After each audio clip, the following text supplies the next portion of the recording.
오늘은 음식은 정죄가 없다. 음식은 위로만 한다. 음식은 정죄가 없다. 음식은 위로만 한다라는 제목으로 하나님 말씀 증거하도록 하겠습니다. 오늘은 큰 문제 두 가지를 다루는 거예요. 소외라는 거하고 좀 어렵죠. 또 하나는 성전이라는 거. 두 개념을 보면은 요 11절부터 22절까지가 해결이 된다고 생각을 합니다. 학자와 이 목회자의 차이가 뭘까 생각하면 학자들은 주로 쉬운 말을 어렵게 하는 것 같아요. 되게 쉬운 거거든요. 근데 어쩌면 이렇게 쉬운 거를 이렇게 어렵게 표현할 수 있을까? 이런 게 학자인 것 같고, 목사는 또 그 어려운 거를 되게 쉬운 말로 이렇게 풀어주는 게 목회자가 해야 될 일이라고 생각을 합니다. 첫 번째 다룰 게 이제 소외인데, 소외라 그러니까 되게 힘들어 보이죠. 소외, 그냥 우리가 일상에 쓰는 건 왕따예요. 왕따.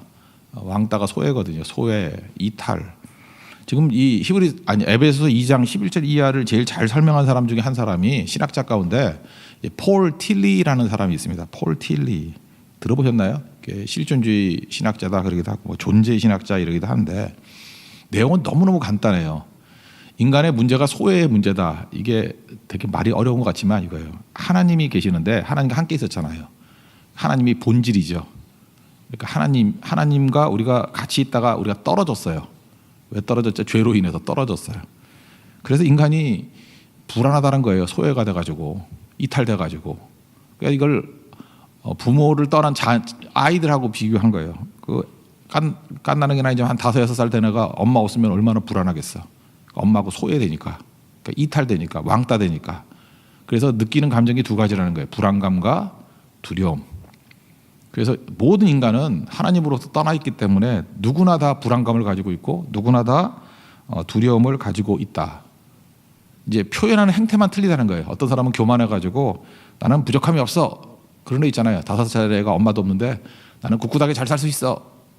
거짓말이죠. 하나님이 어디 있어? 이렇게 반항하는 거죠. 그러다가 혼자 있으면 어떤 일이 벌어지냐면 불안과 두려움이 엄습해가지고 무서워, 뭐 힘들어 이런다는 거예요. 또 다른 말을 하면은 뿌리에서 잘려나간 모습이다 그래요. 뿌리가 본질이잖아요. 하나님이잖아요. 떨어져 나간 모습. 그게 인간의 모습이다. 그게 존재의 신학자예요. 뭐 어려운 말이 아니고. 그럼 예수님이 오셔서 한 일이 뭐냐? 그 떨어져 나간 걸 다시 부셔준다는 거예요. 하나님보다 멀리 떨어져 나간 것을 같이 하나님께 가까이 가게 만드시는 분, 그게 예수님이다.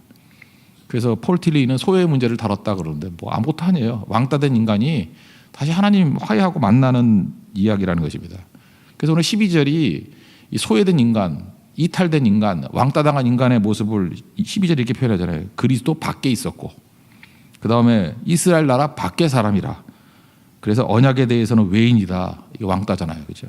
그래서 하나님 세상에 소망이 없고 하나님도 없는 자라. 소외 5가지를 표현하고 있어요. 이탈됐다, 나눠져 있다, 그래서 아무것도 아니다. 그래서 인간의 모든 문제는요, 우리가 지금 다 힘들어하는 이유가 뭐냐면 이런 왕따 의식을 갖고 있기 때문에 그래요. 우리 그런 거 들어보셨습니까?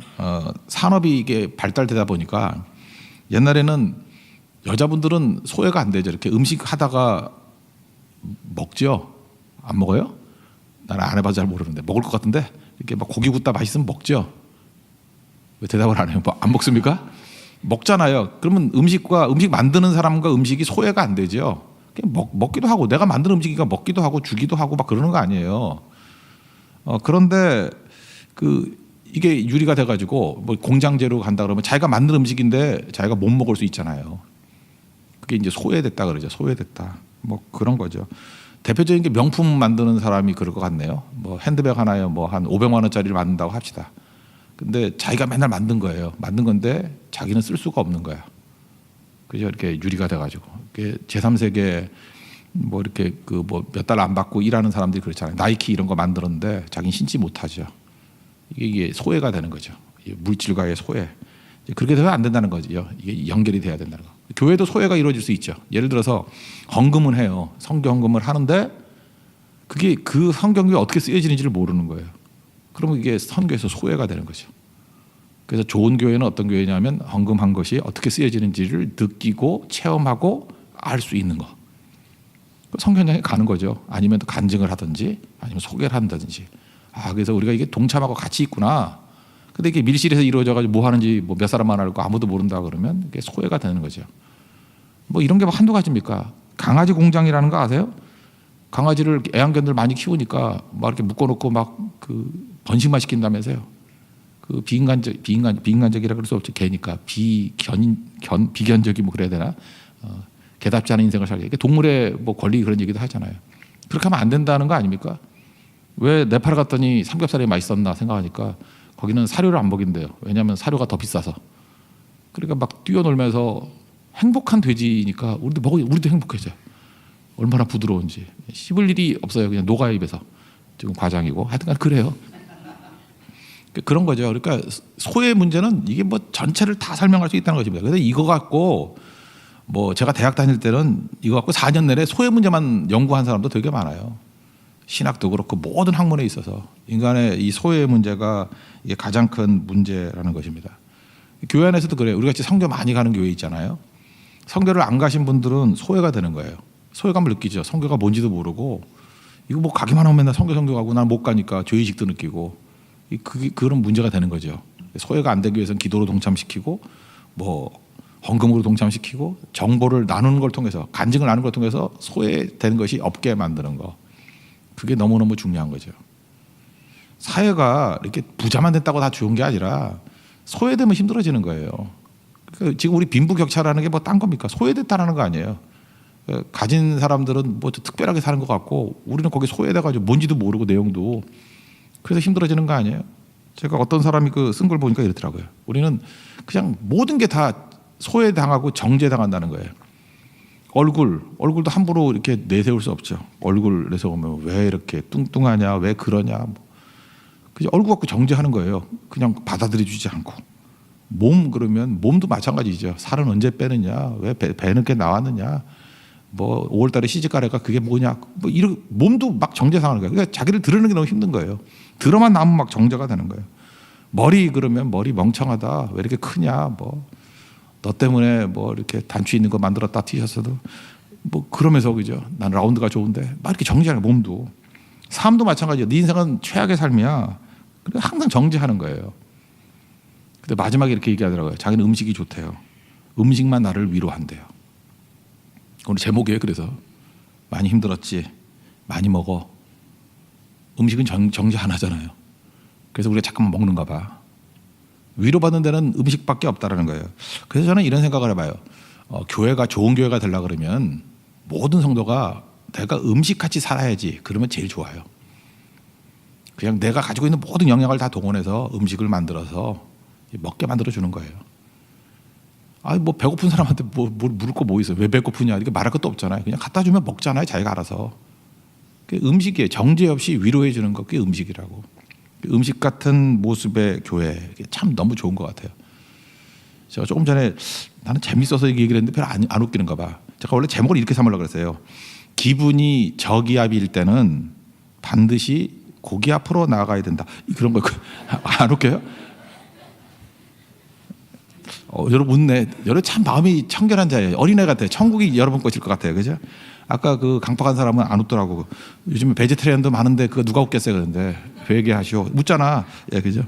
기분이 저기압일 때는 고기 앞으로 가야 된다. 그죠? 근데 왜 그러냐면 많은 사람들이 지금 위로를 거기들밖에 못 받는 거예요. 그러니까 우리 정죄 없이 교회도 상처를 주는 거예요. 상처를 주는 거. 저도 굉장히 어려움 당했을 때 제가 얘기를 했죠. 너무 힘드니까 아무것도 못 하겠더라고요. 집안사 다 멘붕에 빠져 있으니까. 그때 도와줬던 성도 두 부류가 너무너무 고마웠어요. 한 분은 오셔가지고 아무 말도 안 해요. 아무 말도 안 하고 청소만 해주고 가는 거예요. 아무 말도 안 하고.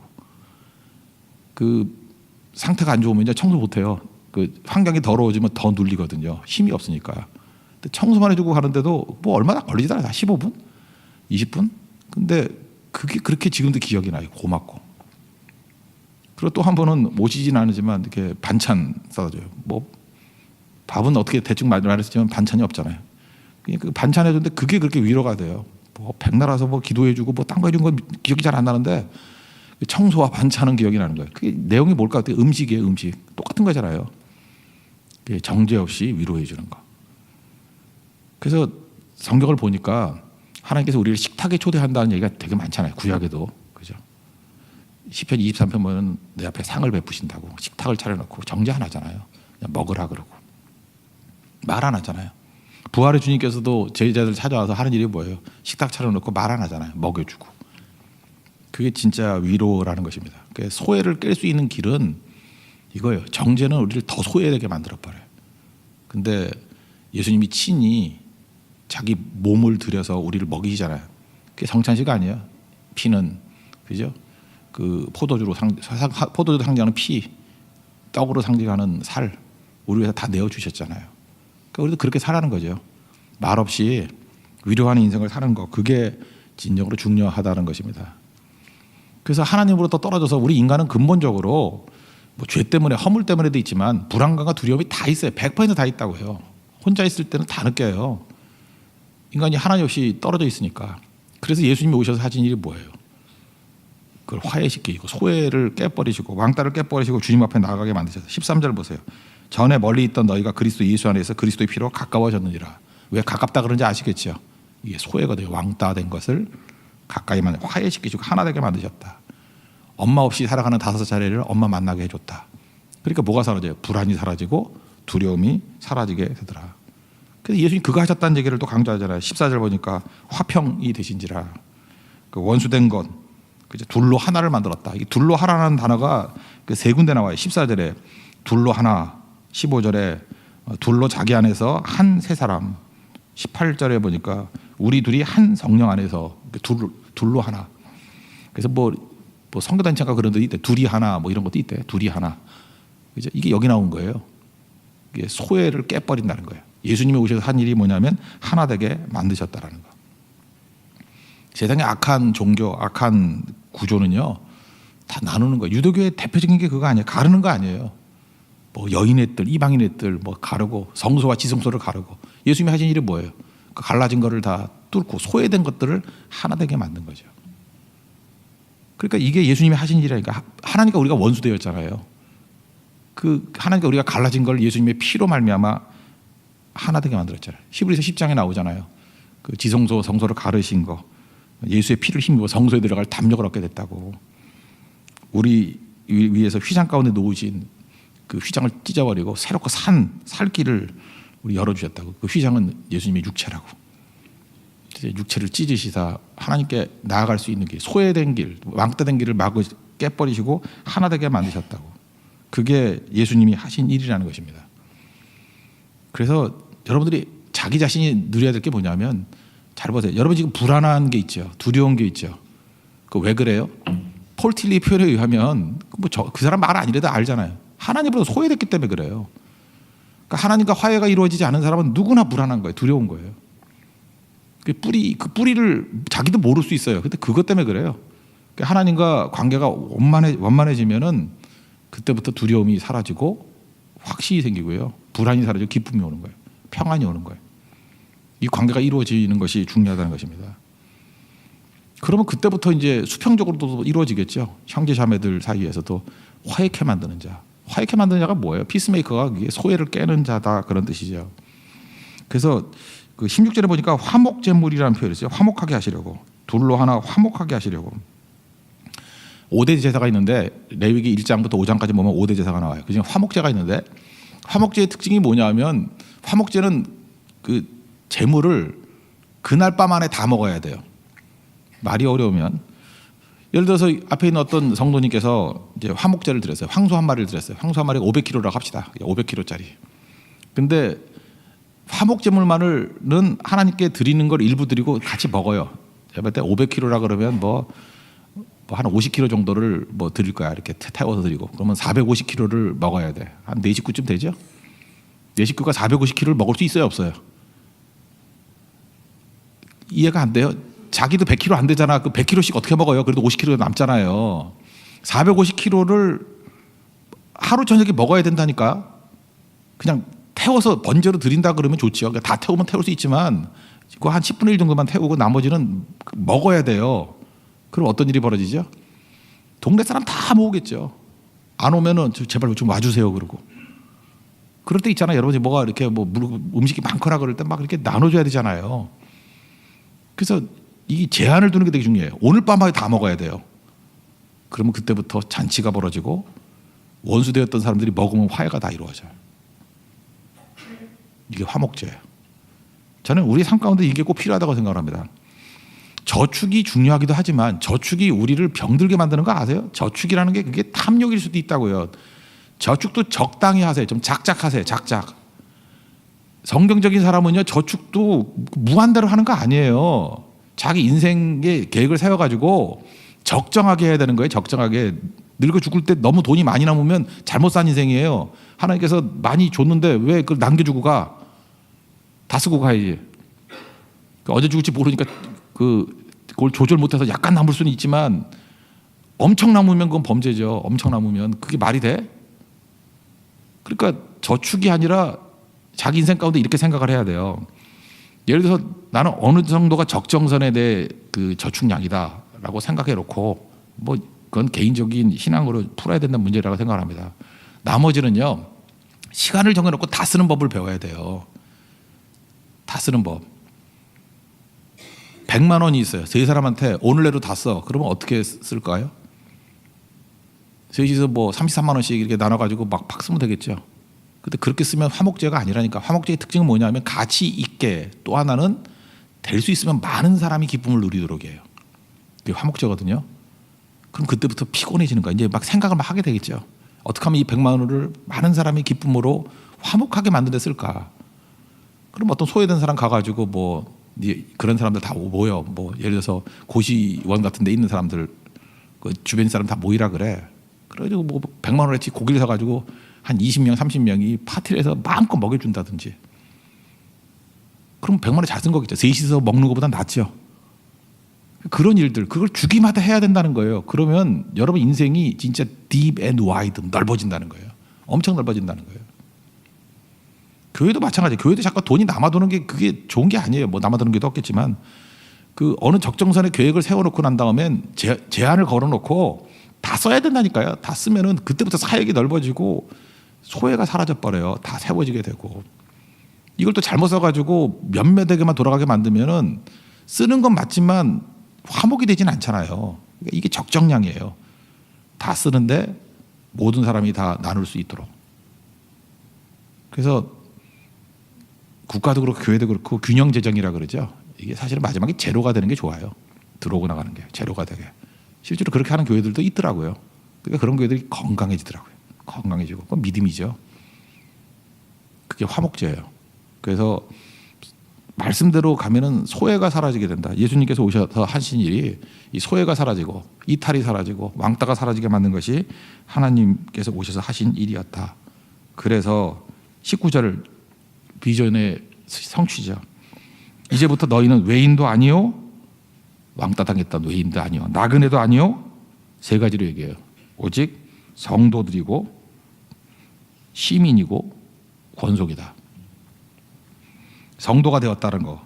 또 하나가 로마 시민권 얘기하는 거예요. 이제 너는 시민이 되었다. 그리고 또 하나 권속이라는 건 가족이라는 뜻이거든요. 하나님의 가족이 되었다. 그래서 교회에서는 형제님 자매님 이렇게 부르잖아요. 권속이 되었다.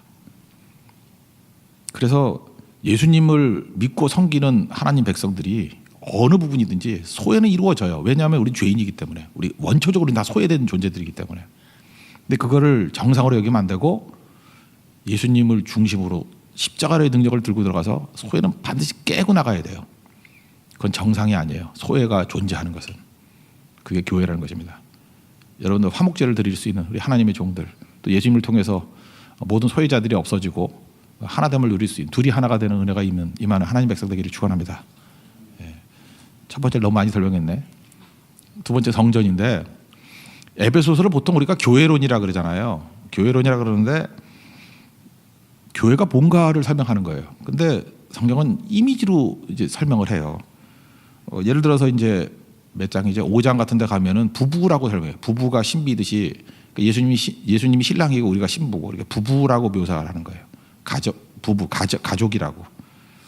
그 다음에 또 몸이라고 4장 보면 몸이라고 또 묘사를 해요. 몸. 우리는 몸이고 지체다. 그래서 교회를 이렇게 이미지로 묘사를 하는데 우리 2장에서 나오는 이미지는 하우스 이미지예요. 하우스, 집이다. 교회는 집이다. 그 이미지를 가지고 보라는 거예요. 교회는 집이다. 집을 그리라 그러면요, 참 재밌는 경험인데, 저는 집을 지어본 적이 없잖아요. 목수가 아니니까. 집을 지어본 적이 없는 사람한테 집을 지으라 그러면 대부분 지붕부터 그래요. 저도 그래요. 이렇게 세모 그리고 짝대기 긋고 내리고 창문 그리고. 근데 내가 특이한 경험을 했어요. 건축업자인 성도였거든요. 집을 그리세요 그랬더니 이분 이상한 분이에요. 바닥부터 그려. 바닥부터. 그리고 연필을 흐리게 그리더니만 그죠? 바닥으로 딱 그다음에 기둥 그리고 집 짓는 순서로. 그리고 나중에 진해지고 하니까 제가 그린 거는 지붕이 너무 크고 가만히 있으면 빼빼 말라가지고 쓰러지겠어 집이. 너무 위를 크게 그렸어.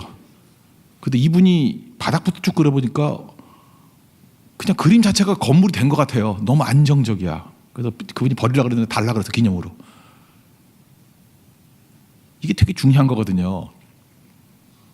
오늘 건물 얘기를 할 때 건물을 진짜 지어본 사람들은 뭐가 중요해? 지붕 얘기 안 해요. 기초 얘기예요. 기초. 그래서 20절 21절 이렇게 나오잖아요. 사도들과 선지자들의 터 위에 세우심을 입은 자들이라고. 그래서 교회는 터가 중요해요. 그래서 성도들이 이렇게 있으면 성도들 먼저 생각하기 전에 먼저 터를 닦아두는 거예요. 이 사도들과 선지자가 뭐예요? 하나님 말씀이죠. 말씀의 터 이걸 계속 강조하고 여러분 인생의 기초에 말씀이 터가 되게 만드는 거예요. 그리고 예수님이 모퉁이 돌, 이 코너스톤, 바닥에 있는 제일 중요한 돌이죠. 그 기초의 가장 기초 중의 기초. 예수님이 기초가 되고 말씀이 토대가 되는 기초가 되는 틀을 만들어 놓고 이게 1차적인 거예요. 그래서 이 교회가 제대로 교회가 되기 위해서는 기초가 탄탄해야 돼요.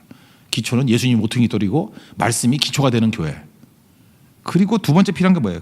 겁을 받아 서로 연결하는 거예요. 성도들이 여러 사람이 있잖아요. 있을 때 각각 뛰어난 모습이 있어요. 그거 갖고 되는 게 아니에요. 연결이 돼야 돼요. 이번에 네팔 선교가 좋았던 이유가 뭐예요? 아침에 예배드리고 각 파트끼리 흩어져 가지고 자기 일 충성스럽게 다 하니까 건물이 되잖아요. 중앙에서는 건물에 대한 디자인을 세우고 있었죠. 이렇게 사역을 한다. 디자인이 있고 그 그림 안에서 각각이 서로 연결이 돼가는 거예요. 그 연결이 기가 막히죠. 성령께서 연결시켜 준 거죠. 그래서 연결시키니까 아름다운 건물이 11세 네팔 선교라는 건물이 딱 나오더라고. 이게 교회예요. 기초는 뭐였어요? 말씀이었고, 물론 우리가 기초적으로 갖고 있는 말씀과 또 새벽마다 말씀을 나누고 그 힘을 가지고 각각 흩어져 가지고 서로 건물들이 연결이 됐어요. 그랬더니 멋진 건물을 이루잖아요. 건물이 뭐 돈 다 들어가지고 바닥에만 90% 쓴다. 그럼 건물 아니에요. 그게 뭐예요? 그게 콘크리트 바닥이지. 그죠? 힘을 가지고 각각 있는 것들을 어떤 때는 빨리 지을 수 있지만 조절하는 거죠. 옆에 건물하고 이렇게 연결시키려고. 연결이 돼야 마지막에 지붕을 엎는 거죠. 내가 지붕이라 할지라도 내가 나설 때가 아니야 지금은. 그죠? 그때는 딴 거 도와줘야 돼요. 그리고 지붕 역할을 하는 사람은 마지막에 힘을 다해서 지붕을 덮는 거죠. 마지막에는 뭐 집하고는 관계없는 페인트 칠하는 것도 있겠죠. 근데 마지막에 보면 페인트 칠하는 사람이 제일 주목을 받는 것 같이 보이지만 아니죠. 집의 가치는 보이지 않는 기초와 벽과 기둥에 있는 거예요. 그게 교회라는 것입니다. 그래서 교회라는 이미지를 통해서 선명하게 받아들였으면 좋겠어요. 축구 좋아하세요? 바르셀로나라고 있죠. 그 유럽의 3대 도시 중에 하나라 그러더라고요. 3대 도시. 어디가 3대 도시인지 아세요? 로마, 파리, 그다음 바르셀로나래요. 난 런던인 줄 알았더니 바르셀로나 한번 가보세요. 거기 가보면은 성가족교회라고 있죠. 한국말로는 성가족. 아마 그게 스페인 말로 성이라는 게 스페인어도 아닌 것 같아. 아마 그게 카탈루냐어 같아. 그 사그라다 파밀리아라는 성당이 있죠. 가우디라는 유명한 그 설계가 있잖아요. 가우디. 그 사람이 1882년부터 짓기 시작했다는 성당이 하나 있어요. 교회가 있어요. 이게 영어로 하면 세인트 패밀리 커시드럴 그런 건데 1882년부터 지었대. 그 지금 2018년이니까 136년 동안 지었죠. 완공이 언제 되냐면 2026년. 혹시 여기 2026년에 미리 예약 좀 해주세요. 여기 가가지고 완공을 때 한번 가보세요. 엄청나게 지은 거죠. 그냥 궁금했어요. 이거 뭐 미쳤다고 이렇게 오래 짓나? 이게 컨셉이 있는 거예요. 교회라는 것은 지어져 가는 거래요. 이렇게 한꺼번에 완성되는 게 아니라 지어져 가는 거라고. 내가 시작해서 완성되는 게 아니고 지어져 가는 그게 메시지래요. 아름답게 짓는 것도 있지만 그게 메시지래요. 그래서 그 파리에 있는 노트르담 사원 같은 데는 500년 지었대요. 500년 동안. 그때는 뭐 이제 기계도 없고 그랬으니까 500년 동안 지었대요. 노트르담 그러면 되게 유명하잖아요. 근데 메시지라는 거예요. 그게 왜 그렇게 100년 넘게 짓느냐?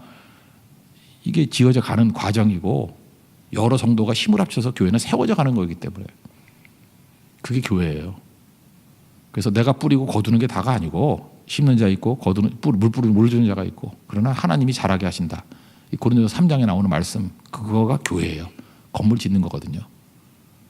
모든 과정 속에서 여러분 동참하는 하나님의 종 되기를 바랍니다. 그래서 우리 교회가 이렇게 잘 쓰임 받는 거룩한 교회 되기를 바랍니다. 그래서 오늘 에베소 2장에서는 우리에게 적용되는 메시지는 이거예요. 인간은 하나님으로 떨어졌기 때문에 소외됐기 때문에 원초적인 불안과 두려움이 다 있다라는 거예요. 이거 해결해 주기 위해서 예수님이 오셨죠. 둘이 하나.